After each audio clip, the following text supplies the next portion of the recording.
Hi guys, welcome back to another video on Solution Lab.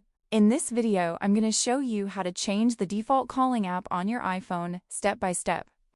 Even though iPhone doesn't officially allow changing the default phone app, I'll also show you alternative ways to make it work. So let's get started. First of all, open the Settings app on your iPhone. Scroll down to explore all the available options. But here's the key thing. iPhone does not allow changing the default calling app directly. This means the phone app will always handle regular calls.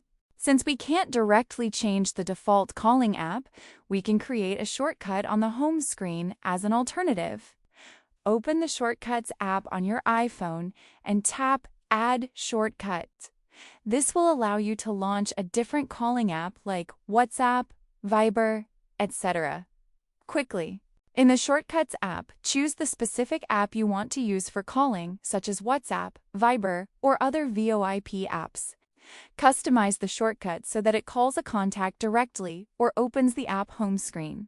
This creates a quick alternative to the default phone app. Once the shortcut is ready, tap Add to Home Screen. Now you can place this shortcut anywhere on your iPhone's home screen. Whenever you want to make a call via the new app, simply tap the shortcut instead of opening the phone app. Another alternative is to set Siri shortcuts. You can configure Siri to place calls via specific apps by voice command.